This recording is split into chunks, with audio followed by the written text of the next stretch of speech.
की बातें बेबुनियाद कयास आराइयां हैं। DGI-SPR का नवाज शरीफ से डील के मुतालिक सवाल पर जवाब। कहा अगर कोई डील की बात करता है तो उन्हीं से सवाल पूछें। कौन कर रहा है, क्या है उसके मुहरकात, क्या है, व्हाट इज द एविडेंस कि कोई डील का, ऐसी कोई चीज़ नहीं है। और अगर कोई ऐसी बात करता है तो मैं आपसे सिर्फ ये रिक्वेस्ट करूँगा कि उसकी डिटेल भी उनसे मिलना। अच्छा हुआ है आज जनरल साहब ने तो इसको क्लियर कर दिया। और ये एक रवाज है पाकिस्तान के अंदर हर 3 महीनों बाद इस तरह की कोई शिकंगड़ियाँ वगैरह छोड़ने का। जरदारी और नवाज शरीफ पाकिस्तान की सियासत की तारीख बन चुके हैं। हर पार्टी ये चाहती है कि उस पर किसी का हाथ हो। ये अलग बात है कि बाज़ ज़कात हाथ ही ये फैसला कर लेते हैं कि जो मुंतखब होकर आएगा हम उसी के साथ होंगे। ये नहीं पता कि आपको किसने कहा है कि शहबाज शरीफ साहब को कौन ऑफर कर रहा है, मुझे बता दें कि उन्हें किसने ऑफर किया है। हमारी डोरें जो हैं ये करोड़ों लोग जो है वो हिला रहे हैं। इन चीज़ों का मुझे कम अज़ कम इल्म नहीं है और नहीं उनकी किसी एक सीनियर जिम्मेदार आदमी ने आज तक मेरे साथ डिस्कस किया है। बस आपकी मीडिया के जरिए से अफवाहें गर्द करती हैं। मुस्लिम लीग नून ने इनके अकाउंट्स जो इन्होंने दिए, स्क्रूटनी में सामने आया कि इन्होंने अपने 9 अकाउंट्स को जो है वो छुपाया है। कोई रिकॉर्ड PTI ने, इमरान खान ने इलेक्शन कमीशन को मुहैया नहीं किया। और आपने कितने अकाउंट छुपाए हैं वो हिसाब दिखाया जाएगा। वो तमाम बातें जो अकबर एस बाबर साहब ने कही थी उन सब का सबूत इसके अंदर मौजूद है। जो अकबर एस बाबर की पिटिशनर जिसमें कहते थे अकबर एस बाबर के पास बड़े सबूत हैं, उन तमाम सबूतों को उन्होंने तस्लीम ही नहीं किया। कंपनियां चलाने वाले भी खुद, पैसे हासिल करने वाले भी खुद, फिर इन कंपनियों को अमेरिका में as a foreign agent register किया गया। वक्त ज्यादा नहीं है, 3 महीने में इनको सब कुछ सेटल करना पड़ेगा। 3 महीने का टाइम है, आर या पार वाला काम हो सकता है। मैं भाई पाकिस्तान के लिए ये कहूँगा, नेशनल इंटरेस्ट में कुछ भी हो सकता है, सुबह भी हो सकता है। अस्सलाम वालेकुम, आप देख रहे हैं ब्रेकिंग पॉइंट्स में। मैं मोहम्मद मालिक। पिछले 72 घंटे बहुत ही एक्टिविटी से भरपूर रहे हैं, बड़े इंटरेस्टिंग रहे। पहले हमने देखा 7 साल की तगोदो के बाद एक स्टेज पे पहुंचा फॉरेन फंडिंग केस, जहां पे जो स्क्रूटनी कमेटी की रिपोर्ट आई, जिसने काफ़ी डैमनिंग रिपोर्ट है, जिसने PTI के ऊपर, इमरान खान साहब की गवर्नमेंट के ऊपर बड़े सीरियस इल्ज़ामात उनकी पार्टी पर लगे हैं। 32 करोड़ के फंड्स हैं जो अनअकाउंटेड फॉर हैं। बहरहाल उनके जवाब भी आना शुरू हो गए और काफ़ी अकाउंट्स जौन से हैं कुछ डिक्लेयर नहीं हुए थे। उसके जवाब में अपोजिशन ने अपना काउंटर एक चार्ज लगाना शुरू कर दिया है गवर्नमेंट ने अपोजिशन के ख़िलाफ़ कि जी उन्होंने भी अपने अकाउंट शो नहीं किए। बहरहाल ये अभी चीज़ बहुत ज़्यादा गर्म हो रही है, ये भी चल रहा है। लेकिन पिछले 48 घंटे में और भी बड़ी मज़ेदार डेवलपमेंट्स हुई। अभी आपने इब्तदाई के एंड में जो शख्स की बात सुनी, जो बात कह रहे थे 3 माह रह गए हैं, ये कौन है? ये पीर सदरुद्दीन शाह हैं। ये करंट पीर पगाड़ा के भाई हैं। इनकी जमात हलीफ जमात है गवर्नमेंट की, ये और इनके पास 2 सीट्स है GDA के नाम पे। फिर हमने देखा मुस्तफ़ा कमाल साहब और फजलुर रहमान साहब ने आज एक जॉइंट प्रेसर किया। अब मुस्तफ़ा कमाल साहब की पाकिस्तान सरजमीन पार्टी, ये भी हमें पता है कहाँ से शुरू हुई, कैसे हुई। बहरहाल इन 2 का आपस में एक जॉइंट प्रेस कॉन्फ्रेंस बड़ी इंटरेस्टिंग है। फिर बाकी तो छोड़िए, एहसन इकबाल साहब सेक्रेटरी जनरल PMLN, वो किसके साथ जॉइंट प्रेस कॉन्फ्रेंस कर रहे हैं? मकबूल सिद्दीकी साहब के साथ, जो MQM के सरबराह हैं। ये भी हलीफ जमात है और जॉइंट प्रेस कॉन्फ्रेंस हो रही है। मैसेज क्या जा रहा है, ये सब कुछ चल रहा है। साथ ही आज एक बड़ी इंपॉर्टेंट प्रेस कॉन्फ्रेंस थी DGI-SPR जनरल बाबर साहब की। वो जनरली उसका थ्रस्ट तो ये था कि जो अफ़गानिस्तान पाकिस्तान के दरमियान में बाढ़ लग रही है वो बिल्कुल लगेगी, ईरान बॉर्डर पे भी लगेगी। लेकिन एक सवाल के जवाब में उनसे पूछा गया कि बड़ी बातें चल रही हैं डील्स की, सब कुछ। उसका साथ जवाब सुन लीजिए उन्होंने क्या कहा। इस मामले में सिर्फ इतना कहूँगा कि ये सब स्पेकुलेशंस हैं, कयास आराइयाँ हैं, जिनमें से जिसको मैं बेसलेस स्पेकुलेशन कहूँगा। अगर कोई इस तरह की बात कर रहा है डील की, या कोई इस तरह की बात करता है, मैं आपसे रिक्वेस्ट करूँगा कि उन्हीं से सवाल करें कि कौन कर रहा है डील, क्या है उसके मुहरकात, क्या हैं उसकी, मतलब व्हाट इज़ द एविडेंस कि कोई डील कर रहा है। ऐसी कोई चीज़ नहीं है। और अगर कोई ऐसी बात करता है तो मैं आपसे सिर्फ ये रिक्वेस्ट करूँगा कि उसकी डिटेल भी उनसे ज़रूर मांगें, ज़रूर पूछें उनसे कि जी क्या आपके पास क्या है उसके बारे में। In my understanding, I'm very clear on that. This is all absolutely baseless speculation. And इसको जितना कम इस पे बहस की जाए, जितना कम डिस्कस किया जाए, उतना हमारे मुल्क में फ़ायदे में बेहतर है। With all due respect to general साहब, ये उनकी बात बिल्कुल ठीक है, लेकिन इस बात से तासुर ये मिलता है कि शायद ये मीडिया कर रहा है। मैं उनकी टेंशन ड्रॉ करना चाहता हूँ। भी कुछ दिन पहले जियो से बात करते हुए एयाज सादिक साहब, फॉर्मर स्पीकर नेशनल असेंबली, उन्होंने करते हुए उनसे पूछा गया तो उन्होंने कहा हाँ जी दे आर मीटिंग गैर सियासी लोग, और उन्होंने इशारा किया कि जैसे इस्टेब्लिशमेंट के लोग वो नवाज शरीफ से मिल रहे हैं क्योंकि उन्होंने रियलाइज़ किया है कि पीटीआई को ताकत में लाना उनकी गलती थी और वो विड्रॉ कर रहे हैं अपनी सपोर्ट गवर्नमेंट को और नवाज शरीफ को मिल रहे हैं क्योंकि पीएमएल का वोट बैंक इंटैक्ट है। ये फॉर्मर स्पीकर कह रहे हैं। और अभी मैं कुछ और चीज़ें ही बताऊँगा। जब डील की बात हो रही थी तो अगेन जब मुशर्रफ साहब की डील हुई बेनज़ीर भुट्टो साहब के साथ, उससे पहले भी डील की बातें चली, कोई नहीं माना, कोई कहते थे कोई डील नहीं हो रही। खुद दूसरे सिटिंग स्पीकर पंजाब असम्बली के, उन्होंने जब बात की मौलाना फजल रहमान का आखिरी धरना उठवाया इस्लामाबाद से, तो उन्होंने दोनों ने कहा कि हमारी डील हुई है और हमें गारंटीज़ हैं, जिन्होंने दी हैं वो भी उन्होंने हिंट दिया। तो ये बड़ी हिस्ट्री है तारीख की, और डीलें पहले नहीं निकलती बाद में निकलती हैं। जब ये लोग अपने मुंह से कह रहे हैं तो आई थिंक इस्टेब्लिशमेंट को इन लोगों से पूछना चाहिए कि ये किस बेसिस पे बात कर रहे हैं। और ऑफ द रिकॉर्ड मीडिया वालों से यही लोग जो सीनियर पॉलिटिशियंस हैं यही हमारे से बातें करते हैं, ऑफ द रिकॉर्ड शेयर भी करते हैं। इस पर भी और बात करेंगे और ये तमाम इशू को अहाता करेंगे कि हो क्या रहा है मुल्क में पॉलिटिकली। मुझे ज्वाइन किया हुआ है फैसल वावडा साहब ने, मेंबर सेनेट हैं पीटीआई से, फॉर्मर फेडरल मिनिस्टर, मियाँ जावेद लतीफ़ सीनियर लीडर पीएमएलएन के एमएनए भी हैं। और ड्यूरिंग द प्रोग्राम हम बात करेंगे अकबर एस बाबर साहब से भी, जिनकी तमाम उन्हीं की ये पटिशन थी और उन्हीं का सारा ये मुकदमा था जिसके ऊपर आज पीटीआई एक मुसीबत में पड़ी हुई है। और बैरिस्टर अली ज़फ़र साहब से ही बात करेंगे, चेयरमैन साहब लॉ फोरम है, कि लीगली क्या इसका स्टेटस है, क्या इसका स्टेटस नहीं है। तो पहले तो फैसल मैं आपसे शुरू करता हूँ, ये मुझे बताएं, अभी लगता है कुछ हवाओं का रुख बदल सा गया है। पहले 7 साल तक मामला चलता रहा और फिर अचानक स्क्रूटनी कमेटी की रिपोर्ट भी आ जाती है, फिर आपके एलाइज जो हैं इनका हम जो समझाएं ये खुल के मिल रहे हैं, लाइक एमक्यूएम खुल के जॉइंट प्रेशर कर रही है एहसन इकबाल साहब के साथ, फिर आपके अपने पीर पगाड़ा के भाई वो आपको कह रहे हैं 3 महीने में कुछ भी हो सकता है, नेशनल इंटरेस्ट में धड़न तख्ता भी हो सकता है। तो आपके तो एलाइज भी अब कुछ उनकी मूवमेंट्स इस तरह की हैं जो बड़ी परेशान कुन है। तो ये जो स्क्रूटनी वाला केस अब आ गया है, ये और इन दोनों चीज़ों को कंबाइन करें तो क्या कोई आपको ख़तरे की घंटी नज़र आती है, बचती भी?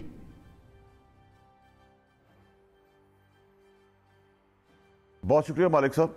सबसे पहले तो जो मैं कई दिनों से ट्वीट भी कर रहा था, कह भी रहा था कि जो प्याली का तूफ़ान है वो दफन हो गया है, ख़त्म नहीं हुआ, दफन हो गया है। हम स्टार्ट करते हैं DGI-SPR की बात से। ये ऑपोजिशन ने ड्रामा किया अपने आप को रेलेवेंट करने के लिए, और रेलेवेंट अगर आपने होना है तो आप आए ना मैदान के अंदर। PDM वाले क्यों नहीं आते इस्लामाबाद में, हम भी तो बताएं फिर हम कैसा उनका पुरजोश इस्तकबाल करते हैं। नंबर 1, क्यों नहीं आ रहे? ड्रामेबाजी।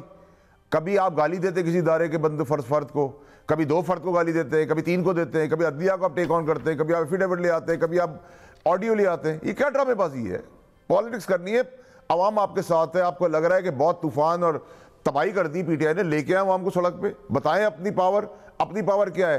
प्रिटेंशियस होकर एक्टिंग करके तो क्लाउन भी पुल कर लेता है क्राउड, वो भी नहीं क्राउड पुल किया जा सक रहा, ठीक है। पीडीएम ओवरऑल उतना क्राउड नहीं पुल कर पा रही जितना कि आप अगर सड़क पे खड़े हो जाए कुछ मीडिया के एज क्रेडिबल एंकर तो आप इससे ज़्यादा क्राउड पुल कर लेंगे।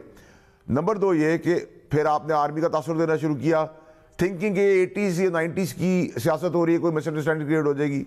वो कॉन्स्टिट्यूशनली जो काम करें अपना काम कर रहे हैं, और वो वही लगाए हुए लोग हैं जो इनके नवाज शरीफ के लगाए हुए थे। तो हमें तो कोई प्रॉब्लम नहीं, क्योंकि हम उनसे वो डिमांड ही नहीं करते जो डिमांड वो लोग करते आए हैं। इमरान खान मुल्क दुश्मन नहीं है, सबको पता है। इमरान खान मुल्क के मुखालिफ कोई चीज़ काम नहीं कर सकता, वो भी पता है। उनको ये भी पता है जिनका कंसर्न होना चाहिए, क्योंकि वो भी फ्रंट लाइन फाइटर्स हैं हमारे बॉर्डर्स के ऊपर, अदरवाइज भी इंटरनल एक्सटर्नल। उनको पता है कि ये पैसा लूट के नहीं जा रहा, इसके बच्चे पैसे लूट के नहीं जा रहे। तो इमरान खान से किसी को क्या प्रॉब्लम हो सकती है? फिर आ जाए आप जॉइंट प्रेसर्स का या प्रेस कॉन्फ्रेंसेस का। सर सबको शौक होता है मालिक साहब, अगर आप अच्छा सूट पहनते हैं, अच्छी टाई पहनते हैं, तो आपको अगर वो चीज़ आप नुमाया होते हैं, और अगर कोई नुमाया नहीं होता और उसके लिए वो किसी किस्म की एक्टिविटी करता है और उससे उसको एक स्पॉटलाइट मिल जाती है, चाहे वो A लेवल की हो, B लेवल आपके इत्तेहादी लेवल की भी ना हो, आपके ऑपोजिशन के साथ नहीं, होल्ड ऑन, आप कह रहे हैं कि आपके इत्तेहादी अपोजिशन के साथ मिलकर प्रेस कॉन्फ्रेंसेस कर रहे हैं, आपको इसमें कोई लम्हा फिक्रिया नहीं है आपके लिए इसमें? सर हमारे लिए अल्हम्दुलिल्लाह कोई लम्हा फिक्रिया नहीं है, हम उनके एलाइज नहीं, वो हमारे एलाइज हैं, नंबर एक। नंबर टू ये कि अगर कोई उनके पास चल के जाता है, ये वही लोग है, बैसर इकबाल खड़ा है, इसको अपनी ही मिनिस्ट्री के अंदर इसके रेंजर्स के सिपाही ने इसको अंदर जाने से रोक लिया था पुलिस में। अब इसकी क्रेडिबिलिटी क्या है? What is his credibility? He has no credibility. अब ये जाके किसी के आपके साथ आके खड़ा हो जाए, तस्वीर खिंचा दे, वो जाके किसी गेट नंबर 4 पे तस्वीर खिंचा दे, उसकी कोई वैल्यू होगी? नहीं वैल्यू होगी। तस्वीर खिंचवाना फैसल और जॉइंट प्रेस कॉन्फ्रेंस कह रहे हैं 3 महीने के इतने पोलराइज्ड एनवायरनमेंट में इतने क्रिटिकल टाइम पे आपका जाके मकबूल सिद्दीकी साहब का एहसन इकबाल के साथ खड़े होकर प्रेस कॉन्फ्रेंस करना, ये गेट 4 के सामने तस्वीर खिंचवाने वाली बात नहीं है, मेरे आपके साथ खिंचवाने वाली बात नहीं, ये बड़ा क्लियर एक सीन नजर आता है। मालिक साहब फिर जो कर सकता है फिर कर भी ले हमारा, फिर मैं आपको इतना ही बोलूँगा, ठीक है? अल्लाह की मेहरबानी है, अल्लाह चाहे तो कुछ भी हो सकता है, बंदे में किसी में ना ताकत है ना थप्पड़ है, नंबर एक। मियां साहब ये कि let's not blame the institutes, ठीक है? नंबर 3 ये कि मेरा लीडर इमरान खान नहीं भागा हुआ मुल्क से, ठीक है? जो इश्तिहारी और मफरूर हैं, जो दूध की नहरें भागे गए थे, वो भागे हुए हैं, वो भागे हुए ये बातें कर रहे हैं कि टर्म्स एंड कंडीशन हमारी ये होगी। और भाई आओ तो तुम मुल्क के अंदर, अभी तो तुम अगले 2-3 हफ्ते 4 हफ्ते 5 हफ्ते में जा रहे हो फिर से अपनी एक्सटेंशन के लिए। मियां साहब आपने बातें सुनी है फैसल वावडा साहब की। फैसल वावडा साहब कहते हैं कि आप लोगों के गुब्बारे से हवा निकल गई है, जो आपने बिहाइंड द सीन्स ये तासुर बनाया हुआ था, बकौल उनके तासुर था कि इस्टेब्लिशमेंट भी आपसे बात कर रही है, इस्टेब्लिशमेंट का हाथ इनके ऊपर से उठ गया है, लाने वाले अब नाराज़ वो या उनके साथ खड़े नहीं हुए। तो आज DGISPR ने जो बातें की हैं एक सवाल के जवाब में, उसके बाद तो आपके पल्ले कुछ नहीं बचा।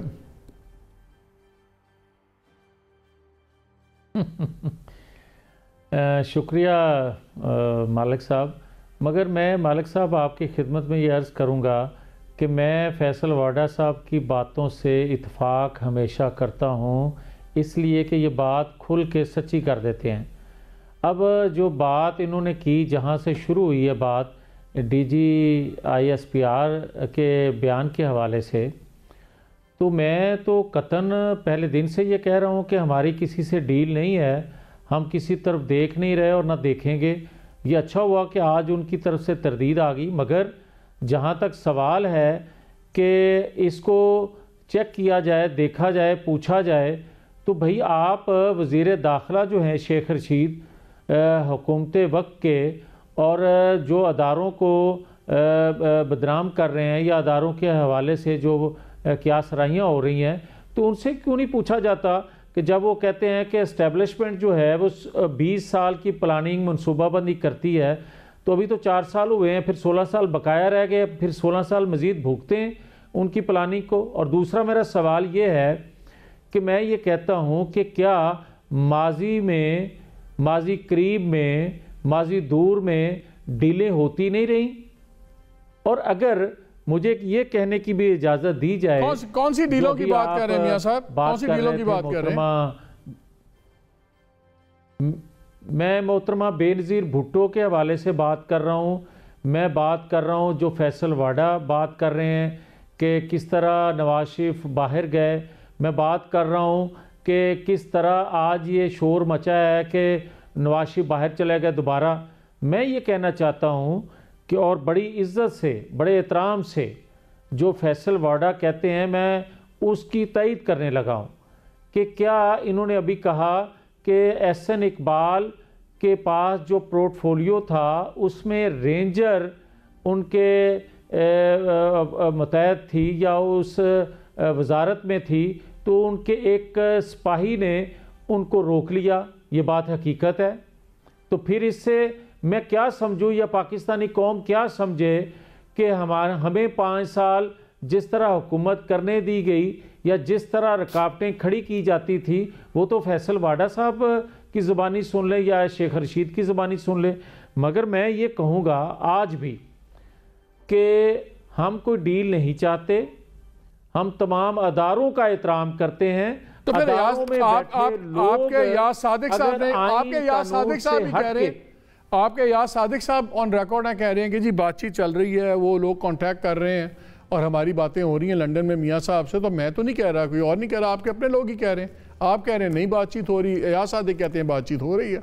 अब आप सुन लें अयाज सादिक साहब की बात को ना अहमियत हम दे रहे हैं और ना ही वो पार्टी के स्पोक्समैन के तौर पे बात कर रहे हैं, ना तर्जमान के तौर पे बात कर रहे हैं। उन्होंने किस पैराए में ख़ुद से ये बात की, हम उसे डिसोन करते हैं। हम किसी तौर पर भी अदारों से गैर आइनी ना मुतालबा रखते हैं न करेंगे। हम ये कहते हैं कि अगर फैसल वाडा साहब की जमात को लाया गया है तो वो भी गलत है, अगर गैर आइनी तरीके से इनको निकाला जाए तो वो भी गलत है। ये किसी तौर हो नहीं सकता कि मेरे लिए कानून और हो और फैसल वाडा साहब के लिए कानून और हो, ये कतई नहीं होगा। और ये 74 सालों में होता आया है तो तबाही मची है। और ये एक हकीकत है कि माजी में अदारों का क्या रोल रहा नहीं है। और क्या 7 साल आज जो आप बात कर रहे हैं फार्म फंडिंग केस के हवाले से, इतना लंबा क्यों खींचा गया, किसने इतना लंबा कर दिया और किसकी ख्वाहिश पे हुआ? और फिर आप ये बताएं कि मुझे तो मेरे बेटे से तनख्वाह ना लेने पर आप निकाल दें। मैं आता हूं, मैं फॉरेन फंडिंग की आपने बात की है। मैं एक सेकंड मियां साहब एक सेकंड, हमें अकबर एस बाबर ने भी ज्वाइन किया है, वो 2 ट्रैवल कर रहे हैं, मैं जल्दी से उनसे बात कर लूँ। ये फाउंडिंग मेंबर थे नाजरीन PTI के और farmer vice president central information secretary भी थे, बड़ा बेसिक कोर यूनिट में जो बनाने वाले थे उनमें थे। इन्हीं ने ये सारा पटिशन मूव की थी। अस्सलाम वालेकुम अकबर एस बाबर, ये बताएं कि अब क्या आपको नज़र आ रहा है, ये 7 साल लगे हैं यहाँ पहुँचते हुए, चीज़ 7 साल क्यों लगे और अब आपके ख्याल में क्यों मूव की है चीज़? 7 साल पहले इतना लटक कैसे गया और अब अचानक इसमें मूवमेंट आ कैसे गई? बहुत बहुत शुक्रिया मालिक साहब। टाइम चूँकि कम है, मैंने भी जाना है, आपकी भी शायद वो ब्रेक आ जाए, लेकिन बहुत बहुत शुक्रिया आपने अपने प्रोग्राम में मुझे मदऊ किया। देखिए 7 साल इसलिए लगे कि एक सेंटेंस में अक्टूबर 10, 2019 इलेक्शन कमीशन का वर्डिक्ट है, लिखा हुआ तमाम 5 मेंबरान और उस वक्त चीफ इलेक्शन कमिश्नर सरदार रज़ा साहब थे। उन्होंने लिखा इस केस में हिस्टोरिक एब्यूज़ ऑफ लॉ हुआ है टू डिले द केस। उन्होंने PTI को जिम्मेदार ठहराया। PTI ने 6 रिट पटिशन्स किए हाई कोर्ट में, एक सुप्रीम कोर्ट में अभी भी पटिशन मौजूद है। मुख्तलिफ बहाने के आप इलेक्शन कमीशन की जुरिस्डिक्शन नहीं है, अकबर एस बाबर मेंबर नहीं है, ये पास्ट एंड क्लोज्ड वगैरह वगैरह वगैरह करके, तो प्राइमरी रिस्पॉन्सिबिलिटी रेस्ट करती है ऑब्वियसली PTI पे कि उन्होंने डिलेइंग टैक्टिक्स किए। उसके बाद जो एक मेजर फैक्ट है कि मार्च 2018 में कमेटी बनी। अब कमेटी का जो TORS में लिखा हुआ है कि आपको 1 महीने की मुद्दत दी जाती है कि आप स्क्रूटनी करें और अपनी फाइंडिंग्स दें। अब चूंकि उन्होंने कोऑपरेट नहीं किया, इलेक्शन कमीशन के 21 ऑर्डर्स हैं for production of documents including accounts, international accounts, Pakistan में तमाम अकाउंट्स नहीं किए, अभी तक कंप्लाई नहीं किया। और ये चीज़ भी स्क्रूटनी कमेटी की रिपोर्ट में आज भी मौजूद है कि इन्होंने एक भी अपना इंटरनेशनल अकाउंट जो कि 6 आइडेंटिफाइड थे वो अभी भी इनके सामने नहीं है। बल्कि इस रिपोर्ट में तो कमेटी ने कई जगह पे ये लिखा है कि हमें सिर्फ ये इन्फॉर्मेशन है, जबकि उनके पास पूरा इख्तियार था।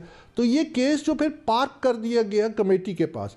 अब कमेटी के पास ये 3 साल 9 महीने लगे। इनकी एक पहली रिपोर्ट आई अगस्त 17, 2020 में इलेक्शन कमीशन के ऑर्डर पे, और उस रिपोर्ट को इलेक्शन कमीशन ने खुद रबिश कर दिया अगस्त 27, 2020 में, जब उन्होंने कहा कि आप कमेटी यानी आप कमेटी ने आपने ना एविडेंस को ऑथेंटिकेट किया, ना वेरीफाई किया, ना प्रोब किया, आपने हमें बड़ा मायूस किया। तो rather than constituting a new team, new committee, उन्होंने उसी कमेटी को दोबारा मौका दिया। उसमें भी 6 हफ्ते लग गए, उन्होंने फिर डेडलाइन मीट नहीं की। तो बार बार हम फिर एप्लीकेशंस हमने फिर फाइल की। फाइनल जो एप्लीकेशन थी उसका नतीजा ये निकला कि अप्रैल 14 को 2021 में इलेक्शन कमीशन ने ऑर्डर किया, आप 2 ऑडिटर्स के ज़रिए जो PTI ने डॉक्यूमेंट सबमिट किए हैं उसको आप परूज करें, और कमेटी को कहा कि आप स्टेट बैंक से जो 28 बैंक अकाउंट्स आए हैं PTI के, जिसमें से मेजॉरिटी खुफिया थे, जो आज तक हमें नहीं दिखाए गए, उसको आप स्क्रूटनाइज करें, अकबर इस बाबर ने जो एविडेंस दिया है उसको स्क्रूटनाइज करें, पीटीआई ने जो अपने डिफेंस में डॉक्यूमेंट्स जमा कराए उसको स्क्रूटनाइज, और एक comprehensive report end of May तक जमा कराएं। हमने अपनी 100 पेज रिपोर्ट जो 2 ऑडिटर्स की साइंड है, इनके डॉक्यूमेंट्स के बेस पे उसमें 2.2 बिलियन रुपीस की गैर कानूनी फंडिंग आइडेंटिफाई, वो हमने जमा करा दी इलेक्शन कमीशन में। स्क्रूटनी कमेटी ने फिर अपनी डेडलाइन मीट नहीं की और अब लास्ट मंथ उन्होंने रिपोर्ट फाइनली सबमिट की है, जो कि हमें अभी लास्ट जो हेयरिंग थी 4 जनवरी को उसमें हमें दी गई। उस हेयरिंग के दौरान एक इशू सबसे पहले ये उठा कि डिस्पाइट वो जो खुशियाँ मना रहे हैं और कह रहे हैं कि हम सुरखरू हो गए, उनके वकील साहब मोहतरम जो है सैयद खावर साहब, उन्होंने बहुत कोशिश की कन्विंस करने की कि इस रिपोर्ट को सीक्रेट रखा जाए। तो इलेक्शन कमीशन ने उनकी सीक्रेसी की मुतालबा चाहता उसको रिजेक्ट किया और फिर उन्होंने ये किया कि एक एप्लीकेशन डाल दी। एक एप्लीकेशन ये डाल दी कि जी इस केस को बाकी तमाम केसेस के साथ क्लब किया जाए, जिसको अब 18 जनवरी को हेयरिंग करेंगे। तो उस पर हमारा ये मौक़िफ़ है कि ये प्रॉब्ली जिस तरह पाकिस्तान में होता है कि इज्तिमाई निकाह तो होते हैं, इज्तिमाई अदालती फ़ैसले आज तक मैंने नहीं सुना। ये इसी तरह जिस तरह कि अगर एक मुजरिम पकड़ा जाता है तो वो कहता है मेरी जब तक सज़ा ना हो, जब तक इसी किस्म का कोई और मुलजिम भी ना सामने आए पकड़ा।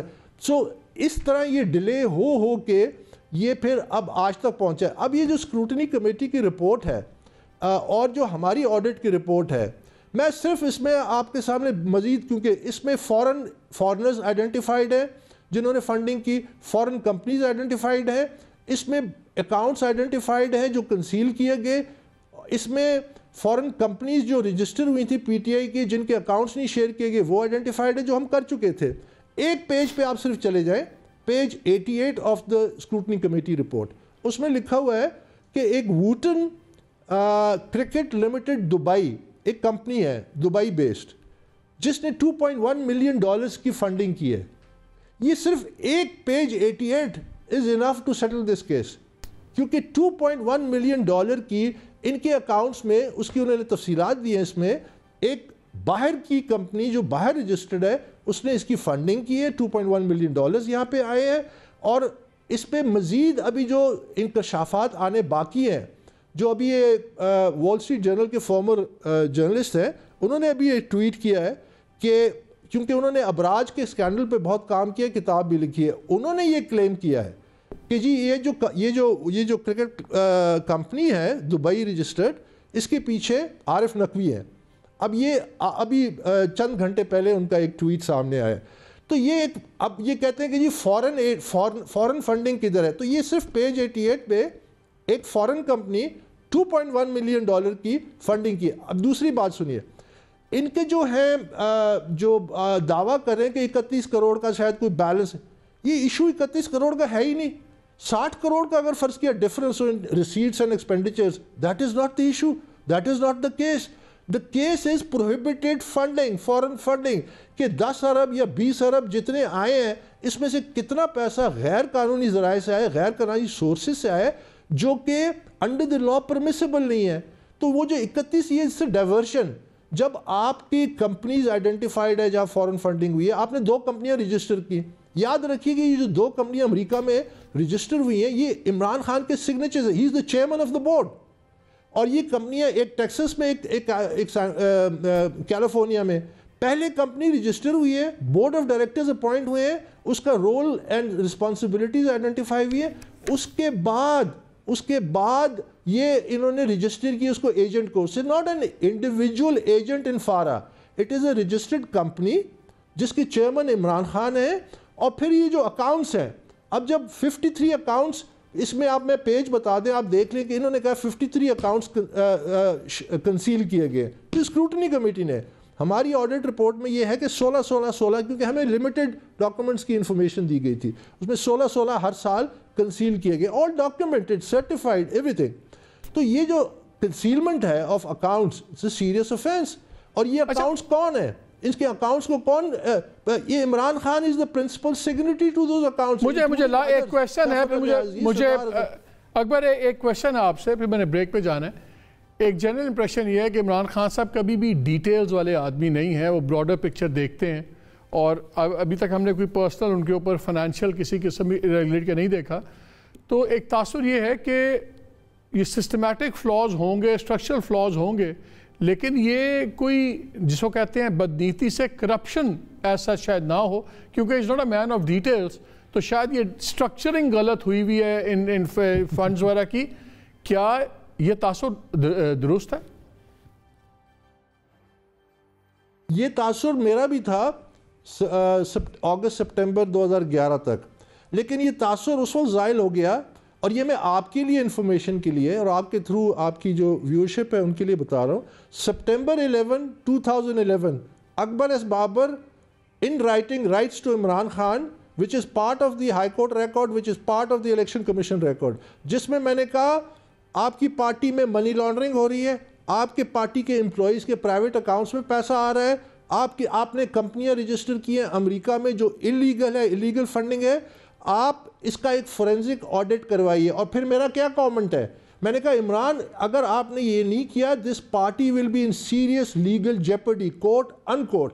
तो जब सारे फैक्ट्स उनके सामने आ चुके थे और फिर जो स्पेशल ऑडिट हुआ जिसमें ये तमाम जो मेरे एलिगेशंस थे सब्सटैंशिएट हो गए, तो फिर एक्शन लेना चाहिए था ना। So the details were made known to him in writing. तो आपने खत लिखा, उन्होंने आपके जवाब में फोरेंसिक ऑडिट करवाया, तो इट मींस के उनकी नीयत ठीक थी। नहीं, फोरेंसिक ऑडिट तो हो गया। ऐसा नहीं, हाँ। नहीं ऐसा नहीं हुआ। सितंबर 11, 2011 में ये लेटर जाता है और ये जो मार्च 13 में इमरान खान के brother in law Abdul Ahad Khan along with another close confident वो मेरे घर आते हैं। मेरा डिमांड थी इन राइटिंग कि जस्टिस वजी को एक अकाउंटेबिलिटी का अगले साल मार्च ऑफ सितंबर 2011 में आप खत लिखते थे, मार्च 2012 में ना मार्च 2013 में, 2013 से पहले। आप समझिए कि इसके पीछे मोटिव 2013 में इसके पीछे मोटिव क्या था। इमरान feared कि I will go public with all this record and information and that might hurt the May 2013 elections. I did not intend to do it. तो कौन आता आपके पास? आप बात बता रहे थे, कौन आता आपके पास मार्च 2013 में? मेरे घर में इमरान के ब्रदर इन लॉ अब्दुल अहद खान आते, मोबी आता है जो इनके बड़े करीबी पुराने दोस्त हैं। उसके अलावा जब ये तय मैंने इनको कहा, मेरी डिमांड सिर्फ सिंपल थी, मैंने कहा जस्टिस वजी के नीचे accountability, it's all in writing, accountability committee बनवाइए और मेरे इल्ज़ामात की तहकीक कराइए। अगर मेरे इल्ज़ामात गलत हैं मैं हाजिर हूँ, मैं जिम्मेदार हूँ। अगर वो सही साबित होते हैं उसमें कोई एग्जेक्टिव इंटरफेरेंस नहीं होगी, those decision will then be implemented. तो मुझे उनके अब्दुल अहद खान और मोबी वो ये कहते हैं कि यार Akbar leave the accountability committee and this demand apart, let's have a special audit. And वो स्पेशल ऑडिट फिर इन्होंने वो जो टर्म्स ऑफ रेफरेंस थे इन्होंने अपने करीबी ऑडिटर जलाल एहसन को लाहौर से हायर किया, मेरे घर में TOR बना, मार्च 9, 2013 में वो साइन हुआ। वो ऑडिट रिपोर्ट आज भी PTI की वेबसाइट पे है, आप आज भी गूगल करें PTI स्पेशल ऑडिट, वो आपके सामने आ जाएगा। उसमें तमाम मेरे इल्ज़ामात साबित हो गए, उसके बावजूद कोई एक्शन नहीं लिया गया ना, तो तब जाके मैंने नवंबर 2014 में केस किया। ठीक, बहुत शुक्रिया हमसे बात करने का। इन्होंने तो पहले से काफ़ी ज़्यादा सवाल कुछ और भी उठा दिए, उसका भी जवाब लेते हैं और इस पर लीगल पोजीशन भी लेंगे कि अब हो क्या सकता है इन तमाम चीज़ों पे। इस ब्रेक के बाद स्टे विद अस।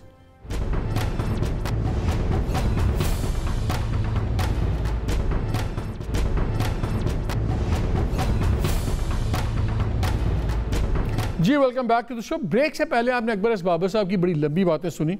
ब्रेक के दौरान में एक तबस्सुम साहब भी हैं, बड़े सीनियर आदमी हैं, PTI के बड़े इन्वॉल्व हैं अमेरिका में। उनका मुझे फ़ोन आया, उन्होंने मुझे क्विक बैकग्राउंड में उन्होंने कहा जी ये 2 कंपनीज़ वाला ज़रा क्लियर करें हमारा मसला, क्योंकि पहले एक LLC फॉर्म हुई, उस पर लोकली लोगों के बड़े एतराज़ात थे, उसके कोई बोर्ड में ऐसे लोग चले गए जो नापसंदीदा थे, तो फिर इमरान खान साहब के नोटिस में लाया गया। तो फिर एक दूसरी LLC बनी, यही कंपनी बनी LA के अंदर, और बकौल इनके ये कोई फ़ॉरेन कंपनी नहीं है, ये पाकिस्तान के ड्यूल नेशनल्स वगैरह हैं, उन्होंने ही बनाई क्योंकि वहाँ कंपनी चाहिए होती फंडिंग कलेक्ट करने के लिए। खैर वो दूसरी बात है। इन तमाम इल्ज़ामात के बाद मैंने कहा क्विकली एक सवाल पूछना कि हमने कवर दिलशाद साहब को फ़ौरन लाइन पर लिया है, former secretary election commission of Pakistan. Very quickly cover साहब, टाइम बड़ा थोड़ा, फिर मेरे 2 गेस्ट भी हैं, मुझे ये बताएं मैक्सिमम इसमें क्या हो सकता है कि चलें जो फंडिंग है साबित होती है कि जी गलत फंडिंग है, ये फंडिंग है, वो जब्त कर लेगा इलेक्शन कमीशन, इमरान खान साहब को या उनकी पार्टी को क्या इसकी बेसिस पे इससे ज़्यादा नुकसान हो सकता है? क्योंकि इलेक्शन एक्ट बड़ा साफ है कि अगर इलेक्शन कमीशन कुछ भी रेकमेंड करेगा, अगर वफाकी हुकूमत कन्विंस होगी, इज सेटिस्फाइड कि ये गलत काम हुआ है, तो फिर वो डिसॉल्व करे, पार्टी अपने आप को तो नहीं करेगी। तो मैक्सिमम क्या हो सकता है सारे मसले का, सजा क्या हो सकती है, सियासी और लीगल नुकसान क्या हो सकता है?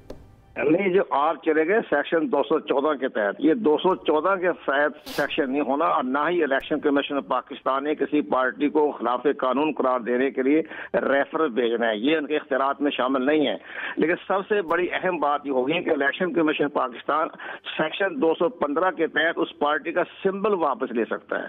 उस पार्टी का सिंबल लेने के इख्तियारात इलेक्शन कमीशन पाकिस्तान के पास है ज़ाब्ता की कार्रवाई करने के बाद। और जब पार्टी का सिंबल वापस हो गया तो उस पार्टी की रजिस्ट्रेशन जो है वो खुद ब खुद तहलील हो गई। ये सेक्शन 215 है। जो आप हवाला दे रहे हैं 214 का, वो होता है जो पार्टी आइन के आर्टिकल 17 के तहत खिलाफ कानून करार दी जाए तो वो रेफरेंस जाता है सुप्रीम कोर्ट ऑफ पाकिस्तान में। ये यहाँ पार्टी खिलाफ कानून करार नहीं दी जा रही, इसका सिर्फ सिंबल वापस लेने के इख्तियारात हैं और उसकी पार्टी की रजिस्ट्रेशन जो है वो तहलील करने के वो इलेक्शन कमीशन ऑफ पाकिस्तान के पास सेक्शन 215 के तहत मुकम्मल इख्तियारात है कि ऐसी पार्टी जिसके ममनूआ फंड जब्त हो गए, जिसका असासे जो जमा करवाए इलेक्शन कमीशन पाकिस्तान में वो उन्होंने मुस्तरद कर दिए सेक्शन 210 के तहत, फिर वो कार्रवाई 215 में आती है। तो ये पार्टी का जो सिंबल वापस ले लिया जाएगा तो वो कौमी असम्बली, सूबाई असम्बली और लोकल गवर्नमेंट के जो इंतखाबात होंगे वो सिंबल जारी नहीं कर सकेंगे और पार्टी के तमाम मेंबरान जो हैं, बमा हमारे दोस्त फैसल वाडा साहब, ये आज़ाद हो जाएंगे। पार्टी का सिंबल खत्म होने के बाद ये तमाम मेंबरान जो कौमी असम्बली, सूबाई असम्बली लेकिन मेंबर रहेंगे, ये मेंबर रहेंगे, आज़ाद मेंबर तस्वर होंगे, मेंबर रहेंगे। ठीक है, बहुत शुक्रिया आपका। फैसल, आपने बातें सुनी, अकबर एस बाबर की बातें सुनी, उन्होंने बड़ी कैटेगोरिकली चीज़ें बताई, आपने कमर दिलशाद को भी सुना। आपके मसाइल तो काफ़ी गंभीर हैं। अगर ये, मेरा तो पहले ख्याल था कि शायद ब्रेक्स लग जाएंगी, फेडरल गवर्नमेंट ब्लॉक कर लेगी इलेक्शन कमीशन को। अगर इलेक्शन कमीशन ने ये एक्शन ले लिया आपके खिलाफ तो फिर क्या होगा? मालिक साहब देखिए, मसला ये है कि एस बाबर ने जो बातें कही हैं और अगर उसकी मैं इंटेंसिटी समझूं तो, अगर प्रोग्राम के हिसाब से उनकी बातों से समझूं तो फिर तो I should order Pampers, but to be honest मैं समझता हूं कि toilet paper is only use for wiping dirt. और इस का जो एस बाबर की जो बातें हैं और जो उसके एलिगेशंस हैं और वो टॉयलेट टिश्यू पेपर भी दिए, दैट टॉयलेट पेपर, मैं स्पेसिफिकली टॉयलेट पेपर की बात कर रहा हूँ। और जो एक्सट्रीम डर्ट है, एंड आई कांट एलैबोरेट, तो मेरी मजबूरी है, मैं टीवी पर हूँ, नंबर 1। नंबर 2 ये कि अगर इतना बड़ा गुनाह हो रहा था, इतनी बड़ी फौरी मंडती, एक फरिश्ता था, वो उस वक्त क्यों नहीं बोला? उस वक्त क्यों वो ओहदे मांग रहा था? उस वक्त क्यों माफिया मांग रहा था? क्यों मरूम नईम उल हक के घर पे जा रहा था, नईम उल हक से आर्बिट्रेशन करवा रहा था? क्यों प्राइम मिनिस्टर इमरान खान उस वक्त चेयरमैन थे? वो तो ठीक है, लेकिन जिस सिफारिशें कर रहा था, अब ये देखें कि लेटर्स भेज रहा था, इसी इलेक्शन कमीशन मौजूद है। ये फैसल, ये वही बात सुने, फैसल बात सुने, ये वही इलेक्शन कमीशन है जिसको आप लोगों ने कुछ दिन पहले शहबाज की जेब की घड़ी, इनके क्या क्या नहीं कहा, फिर माफिया मांगी, और अब उसी इलेक्शन कमीशन में आपका पॉलिटिकल फ्यूचर हैंड कर रहा है। मोहम्मद मालिक साहब, इलेक्शन कमीशन एक ऑटोनमस इदारा है, मैं उसके ऊपर कोई कमेंट ना करना चाहता हूं, ना कर रहा हूं। जिसकी जो रिजर्वेशंस थी उन्होंने अपनी अपॉलॉजी कर दी, उन्होंने मान ली, वहाँ उसको फाइन लाइन बना दे। बट इलेक्शन कमीशन के अंदर जो ट्रायल अभी चल रहा है, ठीक है, जिसके ऊपर जो सबूत दे रहे थे वो नाकाफी निकल आए। ऑडिट के अंदर मैं और आप मुंशी नहीं, we are people to do our accounts, ठीक है, we are not auditors, we are not experts. हमारे इसी तरह भी इमरान खान मुंशी नहीं है कि 4 आने आ गए, 8 आने 1 रुपये आ गए। और किस मुल्क में आप बात करें, हमारी पार्टी का सिंबल है इमरान खान, हमारी पार्टी का प्रिंसिपल है इमरान खान, हमारी पार्टी इमरान खान के नाम पे खड़ी हुई है, हमारे पास कोई और दूसरा लीडर अल्टरनेटिव नहीं है। इमरान खान है तो पीटीआई है, पीटीआई है तो इमरान खान की वजह से है, दैट्स अबाउट इट। ना मैं लीडर हूं, ना किसी का बाप लीडर है। अगर कोई अपने अंदर कोई लीडर समझता है, कोई फरिश्ता समझता है, उसको अपने घर के बच्चे भी पहचानने को तैयार नहीं है, नंबर 1। नंबर 2 ये कि इस मुल्क के अंदर तो 4th शेड्यूल की टेररिस्ट ऑर्गेनाइजेशंस चलती रही हैं। अगर आप पैसे साहब की हिस्ट्री ले रहे हैं तो आप हमें बता रहे हैं कि जी फंड के ऊपर हमें हाँ, there could be queries, there could be questions, जो हमें जस्टिफाई करने होंगे, पैसा आया किधर खर्च हुआ, वो ठीक है, दैट्स नॉर्मल, वो मेरे और आपके अकाउंट्स में भी होता है। बट जिसकी क्रेडिबिलिटी ये है, वो जब इतना सब कुछ हो रहा था वो कौम के आगे खड़ा होता कि बेईमान आदमी है, वो आदमी जो शौकत खानम चला रहा हो, जो ठीक है, ये पॉइंट्स थे।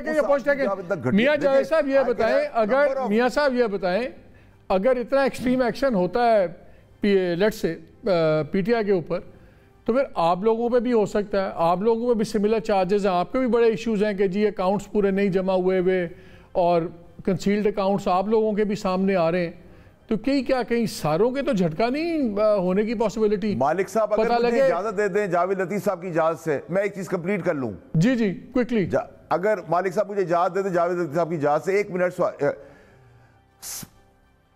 मालिक साहब, जिस मुल्क के अंदर कैलिबरी फंड यूज हो जाता है आने से पहले, एवनफील्ड की बैंक स्टेटमेंट नहीं आती, खतरी खत किया जाता है, कन्विक्शन हो जाती है, कन्विक्शन के बाद हमदर्दी, जिसमें मेरी भी गवर्नमेंट शामिल है, पूरा मुल्क हमदर्द हो जाता है, एक टिश्यू पेपर के बेस के ऊपर मुल्क से भेज देते हैं। उस मुल्क के अंदर उस पापड़ वाले दूध वाले को आप छोड़कर आप बातें कर रहे हैं एक जो अकाउंट रिसीव हुए हैं एज डोनेशन, उसके अंदर एक ईमानदार आदमी जो अरबों रुपए की डोनेशन से एक कार खैर का काम चला रहा है, उसमें इतनी बड़ी कहानी हो गई है। ठीक है मियां साहब आपके ख्याल में अगर कोई भी एक्सट्रीम एक्शंस होते हैं, क्या आप खाली इमरान खान तक रुकता देख रहे हैं? फिर अगर इलेक्शन कमीशन इनके बारे में कोई सख्त फैसला लेगा तो फिर आपकी जमातों पर भी लेना पड़ेगा इलेक्शन कमीशन को वही फैसले। नहीं, मेरा मालिक साहब मेरा इशू ये नहीं है, पाकिस्तानी कौम का इशू नहीं है। अभी जो फैसल बात कर रहे थे, हमारा इशू ये है, हमारा इशू ये है कि क्या पाकिस्तान के बददियानत लोग जो हैं किसी के कहने पर वो बददियानत ठहरेंगे या किसी के कहने पर कोई फरिश्ता पाकिस्तान में हो जाएगा।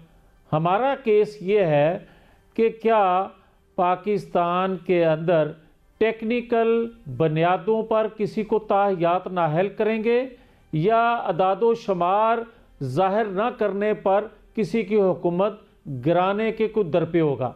मेरा सवाल ये है, मैं ये नहीं कहता कि 31 करोड़ छुपाए गए, मैं ये नहीं कहता कि हर साल 16 अकाउंट जो हैं वो छुपाए गए, मैं इस पर बेस नहीं करता कि भाई आप जो इलेक्शन कमीशन को अपने पेपर फाइल करते हो उसमें सिर्फ 2013 तक की ये स्क्रूटनी हुई है। मैं ये कह रहा हूँ कि अभी 2013 से 18 तक की स्क्रूटनी नहीं हुई, उसमें अरबों खरबों के जो घपले निकलने हैं, मैं उसकी बात नहीं कर रहा। मेरा केस ये है कि इमरान खान साहब जो हैं वो 2017 में 1,03,000 रुपया टैक्स देते हैं और 2019 में आकर वो 98 लाख रुपया टैक्स देते हैं। मैं कहता हूं कि आप ये बताएं, सादक और अमीन साहब जो अदलिया के जरिए ठहरे थे, उनकी आमदन हुकूमत में आने के बाद रातों रात इतनी कैसे बढ़ गई? ठीक है मियां साहब, मुझे इसी में बात खत्म करनी पड़ेगी, मुझे माजरत है, मेरा वक्त खत्म हो गया, बार बार मेरे कान में कहा जा रहा है। नाज़रीन, आज तो उसकी राउंड अप का टाइम भी नहीं है, लेकिन मैं सिर्फ 2 चीज़ें करना चाहूँगा कि बड़ी इंटरेस्टिंग चीज़ें हुई हैं। जो कि 7 साल लटक रहा था, उस पर अचानक चीज़ें सामने आनी शुरू हुई और आज जो इन्होंने हमें लॉज बताए हैं उसके मुताबिक इलेक्शन कमीशन के प्लेटफॉर्म से ही बड़ा सीरियस डैमेज हो सकता है। इसके साथ ही हम देख रहे हैं जो एलाइज़ हैं, फैसल ने तो उनको बिल्कुल डिसमिस किया है, लेकिन ये बड़ी इंपॉर्टेंट चीज़ें हैं कि जो आपके की एलाइज़ हैं, जिनकी हिस्ट्री हमें पता है कि वो हमेशा कहने और सुनने वाले एलाइज जमाते हैं और अलाइंसेस में जाते हैं, उस बेसिस पे वो खुल के ऑपोजिशन के साथ लोगों के साथ मिल रहे हैं, उसका भी एक मैसेज है।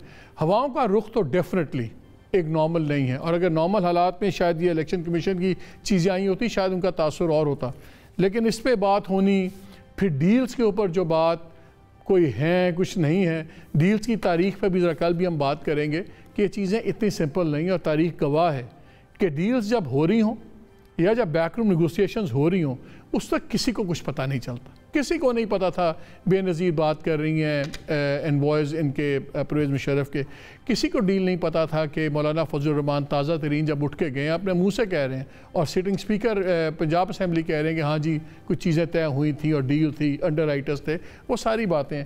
शेख रशीद साहब जो सिटिंग इंटीरियर मिनिस्टर हैं उनकी लेटेस्ट किताब आई है जिसमें वो बता रहे हैं कि किस तरह बेनज़ीर ने आसिफ नवाज़ साहब के कहने पर लॉन्ग मार्च शुरू की। उसके बाद उसी किताब में लिखते हैं कि कैसे जनरल राहील शरीफ ने अगस्त के अंदर बड़ी लंबी एक मुलाकात की प्रोफेसर तारुल कादरी से। हमारी तारीख डील्स से भरी हुई है। सिंपली ये कह देना कि डील्स अगर कोई हो रही हैं तो बताएं, तो यकीन माने वक्ती तौर पे कोई भी नहीं बता सकता। डील्स हमेशा तारीख बताती है। इजाज़त दीजिए, अल्लाह हाफ़िज़।